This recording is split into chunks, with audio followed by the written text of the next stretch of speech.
అంటే నేను ఒక మాట చెప్పాలి మీకు, అందరినీ మనం మాటలు అంటున్నాం కదా, we are opposing everybody, we are criticising everybody, but what is the solution? Don't oppose without propose అని కాన్షీరామ్ గారు చెప్పారు, నేను చెప్పలే. డోంట్ అపోజ్ వితౌట్ ప్రపోజ్ అని. సో నేను కొన్ని ప్రపోజల్స్ తెలంగాణ ప్రజల ముందు పెట్టాలనుకుంటున్నా.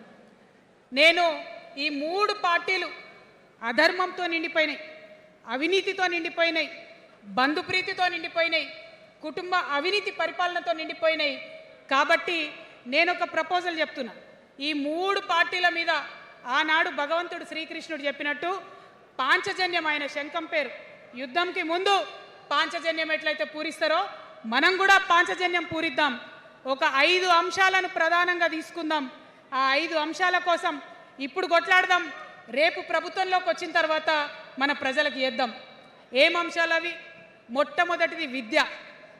ఇవాళ గవర్నమెంట్ స్కూల్స్ అంటే ఆనాడు కేసీఆర్ గారు స్కూల్ బంద్ చేసుకుంటూ వచ్చారు, అదే రేవంత్ రెడ్డి గారు కొనసాగిస్తున్నారు. ఎక్కడా కూడా ప్రభుత్వ పాఠశాలలలో వసతులు లేవు.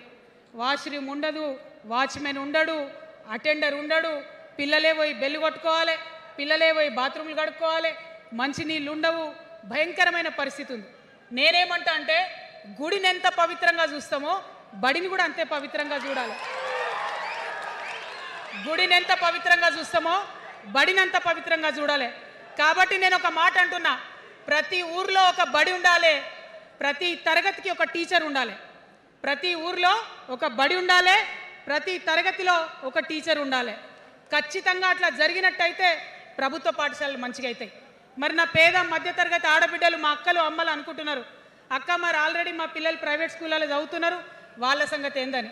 నేను మాట ఇస్తా ఉన్నా, ఇవాళ మన ప్రభుత్వం వస్తుంది, ఖచ్చితంగా వస్తుంది.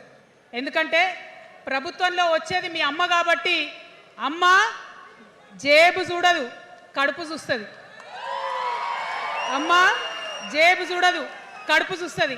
కాబట్టి మీ పిల్లలు ప్రైవేట్ పాఠశాలలో చదువుతున్నా, ఎంతవరకు చదువుకున్నా కంప్లీట్గా మీ మీద ఒక్క రూపాయి కూడా భారం పడకుండా చదివించే బాధ్యత మేము తీసుకుంటాం. అది ప్రైవేట్ పాఠశాలలు కానీ, డాక్టర్ కానీ, ఇంజనీర్ కానీ, రాకెట్ సైంటిస్ట్ కానీ, మన తెలంగాణ బిడ్డలు చదువుకుంటే ఒక్క రూపాయి కూడా పేద మధ్యతరగతి వాళ్ళ మీద భారం పడకుండా ఉచిత విద్యను అందించే బాధ్యత నేను నా తెలంగాణ బిడ్డల కోసం తీసుకుంటా అని ఈ సందర్భంగా తెలియజేస్తున్నా.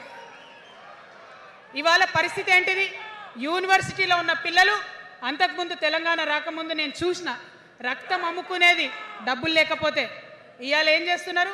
బావర్చి కాడ గిగ్ వర్కర్ లెక్క గోడ మీద కూర్చొని వెయిట్ చేస్తున్నారు. అవునా కాదా? ఎందుకంటే ఆ గిగ్ వర్కర్ చేస్తే అంతో ఇంత పైసలు వస్తాయి, పేరెంట్స్ మీద ఆధారపడకుండా ఉండొచ్చు అని. మరి యూనివర్సిటీలను పట్టించుకున్నామా? బీఆర్ఎస్లో ఉన్నప్పుడు 10 ఏళ్ళు ఒక్క రూపాయి కూడా ఇవ్వలేదు యూనివర్సిటీకి. ఆ యూనివర్సిటీ మిత్రులకు, పాఠశాలలో ఉన్నటువంటి వారందరికీ నేను ఒకటే ప్రపోజల్ చేస్తున్నా, మీరు ఎంత చదువుకుంటారో చదువుకోండి, ఒక్క రూపాయి కూడా మీ మీద భారం పడకుండా చదివించే బాధ్యత తెలంగాణ రాష్ట్ర సేన తీసుకుంటుంది. ప్రైవేట్ పాఠశాలలు కూడా బాగుంటాయి, ప్రభుత్వ పాఠశాలలు కూడా బాగుంటాయి, కానీ భారం తల్లిదండ్రుల మీద పడదు. అది మీ అమ్మ ప్రభుత్వంలో జరగబోతుందని, మీ తల్లి ప్రభుత్వంలో జరగబోతుందని మీకు మాటిస్తా ఉన్నా. సెకండ్, మనకేమవుతుంది? మన తెలంగాణలో పేద మధ్యతరగతి ప్రజలకు ఏమవుతుంది? ఎవరన్నా ఇంట్లో రోగం వస్తే, ఒక యాక్సిడెంట్ అయితే ఇల్లు గుల్లవుతుంది. అందుకే ఆలోచన చేసి వైద్యం గురించి ఒక నిర్ణయం తీసుకున్నా. మన రెండో అంశం పాంచజన్యంలో వైద్యం కోసం అనేక అగచాట్లు పడుతున్నారు, అనేక ఇబ్బందులు పడుతూ ఉన్నారు.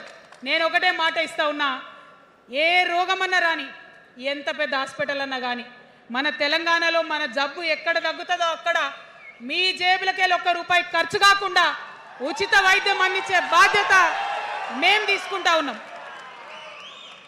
ఉచితంగా విద్య ఇచ్చి, ఉచితంగా వైద్యం ఇచ్చినాక నా తెలంగాణ బిడ్డల మీద నాకు నమ్మకం ఉంది. మనం కష్టపడే బిడ్డలం, మీరే పైసలు సంపాదించి ఇస్తారు, మీరే రాష్ట్రాన్ని ముందుకు తీసుకుపోతారు. అవునా కదా? ఉచిత విద్య, ఉచిత వైద్యం మన 2 అంశాలు పాంచజన్యంలో. మూడవది వ్యవసాయం. మా రైతన్నలు ఉన్నారు, మా రైతన్నలు ఎంతో కష్టపడి మరి పంటలు పండించి చెమటలు కక్కి మనందరికి అన్నం పెడతారు. మీ అందరినీ నేను కోరేది ఒకటే, ఇవాళ అందరూ అర్రాస్ పాట పాడినట్టు నీకు ఎకరానికి ఇంత ఇస్తా అని చెప్పి మాట్లాడుతున్నారు తప్పితే మనకున్న కష్టం ఎవరైనా తీరుస్తున్నారా? ఏం కష్టం ఉంటుంది రైతుకి? భూమి కష్టం ఉంటుంది, చెప్పుకోవాలి, భూమి మీద దాని ఇబ్బంది ఉంది. ఎంఆర్ఓ ఆఫీస్కి పోతే మనని ఎవడన్నా రాణిస్తాడా? మాట్లాడతాడా? నీ దోతి బాగలేదు, నీ అంగి బాగలేదు, నీ కాళ్ళకు మట్టి ఉండే, నీ చెప్పులకు మట్టి ఉండే రానియరు. అదే సూటు బూట్ వేసుకొని ఎవరన్నా వస్తే ఏం చేస్తారు? పిలిచి కూసోబెట్టి, చేంబర్లో కూసోబెట్టి, చాయ్ ఇచ్చి, కాఫీ ఇచ్చి అన్ని పనులు చేసి పంపుతారు. మన ప్రభుత్వం రాబోతా ఉంది. ఆ ప్రభుత్వంలో రైతే రాజు అనేటటువంటి నినాదాన్ని నిజం చేస్తాం. ప్రతి ఆఫీస్లో, అది ఎంఆర్ఓ ఆఫీస్ కానీ, కలెక్టర్ ఆఫీస్ కానీ, ప్రతి ప్రభుత్వ ఆఫీస్లో నేను రైతునని పోతే సపరేట్ కౌంటర్ ఉండాల్సిందే, కుర్చీ మీద కూసోబెట్టాల్సిందే, మీకు పని చేసి పెట్టాల్సిందేనని ఈ సందర్భంగా నేను తెలియజేస్తా ఉన్నా. నేను రైతునని గర్వంగా చెప్పుకునే విధంగా మేము పరిపాలన చేస్తాం. అది కాకుండా మిగతా ఏదైతే టైంకి రావాల్సిన కరెంటు, ఇప్పుడు రేవంత్ రెడ్డి గారి దయ వల్ల మళ్ళీ రాత్రిపూట కరెంట్ వస్తుంది. అట్లా ఉండదు. రేపు మన ప్రభుత్వం వస్తుంది, టీఆర్ఎస్ ప్రభుత్వం వస్తుంది. వచ్చినాక 24 గంటలు నాణ్యమైన కరెంటు, పొద్దుటిపూట కరెంటు, రైతులకు ఉచిత కరెంటు ఇస్తాం. అదేవిధంగా యూరియా కావచ్చు, కొనుగోలు కేంద్రాలు కావచ్చు, మీరు ఎక్కడ పోయి అడగాల్సిన అవసరం లేకుండా అన్నీ మీ దగ్గరకు వచ్చేటట్టు చేస్తాం. మరి అనేక అంశాలు ఉన్నాయి రైతుల గురించి మాట్లాడేటి. ఇప్పుడు ఎంత గోసపడుతున్నారో తెలుసు. ఒక్కొక్కటి మాట్లాడుకుంటూ వెళ్దాం. రైతుని రాజుని చేసేది నినాదంగా ఉండే దాన్ని నిజం చేస్తామని మాత్రం మీ చెల్లెగా, సోదరిగా నేను మీకు మాట ఇస్తూ ఉన్నాను. ఇక 4వ అంశం ఉపాధి. మనకి ఇక్కడ చాలా యూత్ ఉన్నారు. మిమ్మల్ని అందరూ నేను ఒక మాట చెప్తా ఉన్నా, ఒక మాట అడుగుతా ఉన్నా. ప్రతి ప్రభుత్వం ఏం చెప్తుంది? ప్రతి ప్రభుత్వం స్వతంత్రం వచ్చినప్పటి నుంచి ఇప్పటి వరకు ఏం చెప్తారు? ఉద్యోగాలు ఇస్తాం, ఉద్యోగాలు ఇస్తాం, ఉద్యోగాలు ఇస్తాం. అవునా? అసలు నాకు మాట తెలియక అడుగుతా. ఒక యువ మిత్రుడు ఉంటే, ఒక యువతి ఉంటే, నేను వ్యాపారం చేసుకోవాలనా, నేను ఉద్యోగం చేసుకోవాలనా, నేను కళారంగానికి పోవాలనా, నేను ఇంకోటి కావాలనా అనే స్వేచ్ఛ నాకు ఉండాలి కదా, నాకు ఉండాలి. కానీ ప్రభుత్వాలు మనకేం చెప్తాయి? నువ్వు ఉద్యోగం చేయి, 9 to 5 ఉద్యోగం చేయి, బానిస బతుకు అనేటటువంటి కండిషనింగ్ చేస్తూ ఉన్నాయి. ఇప్పుడు చాలామంది యూత్తో నేను మాట్లాడినా, నాకు ఒక మాట చెప్తా ఉన్నారు. అక్క, మా పరిస్థితి ఎంత ఘోరం ఉందంటే బయట ఉద్యోగం దొరుకుతలేదు చదువుకున్న చదువుకి. మా అమ్మ సెల్ఫ్ హెల్ప్ గ్రూప్లో ఉండి ఆమె 2 లక్షల రూపాయలు తీసుకొచ్చి ఇస్తే నేను బండి కొనుక్కోవాలి. ఆమె 3 లక్షల రూపాయలు తీసుకొచ్చి నాకు ఇస్తే నేను ఆటో కొనుక్కొని నడుపుకోవాలి. వయసు వచ్చిన కొడుకుని, వయసు వచ్చిన బిడ్డని తల్లి దగ్గర చేయి జాపాలంటే నామోష్ అనిపిస్తుంది అక్క అని అనేక మంది చెప్పారు.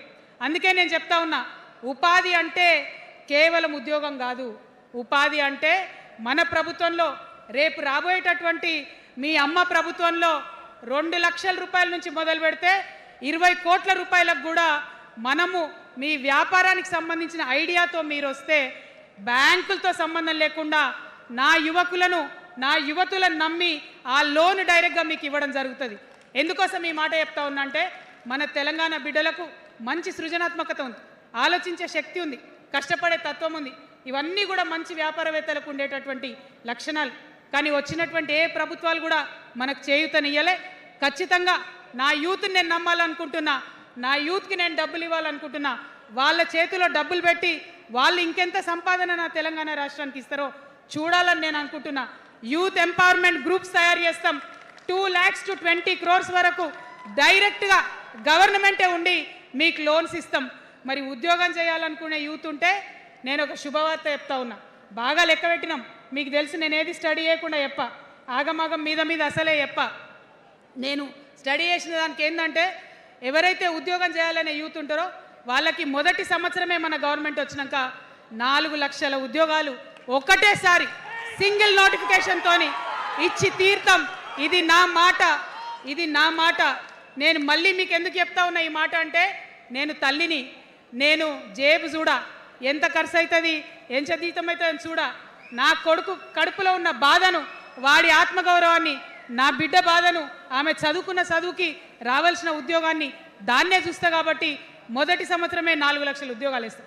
మరి మన ఉద్యమకారులు ఇంతమంది వాళ్ళ వయసుని, వాళ్ళ యవ్వనాన్ని, వాళ్ళు సంపాదించుకునేటటువంటి మొత్తం వయసుని కూడా ఉద్యమానికి దారపోసిరు.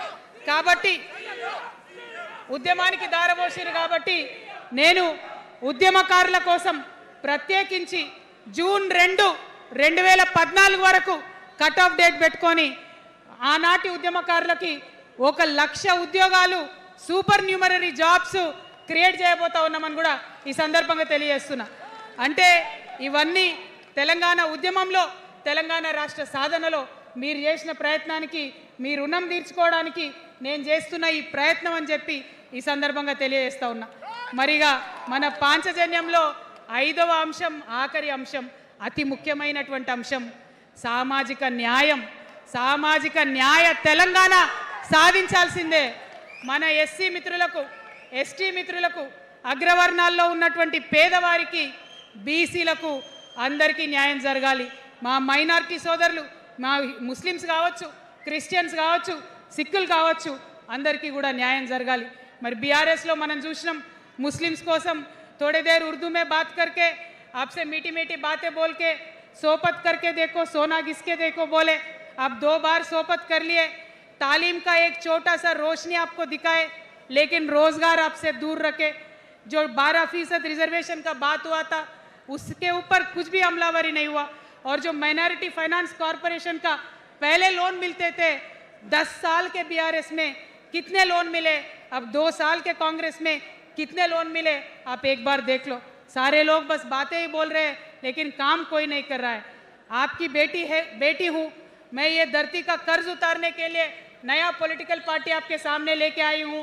आपसे मैं गुजारिश करती हूँ मेरे साथ चलिए, जो बदलाव आपके ज़िंदगी में आएगा ज़रूर आपको बदलाव दिखेगा, पहले जैसा नहीं होगा।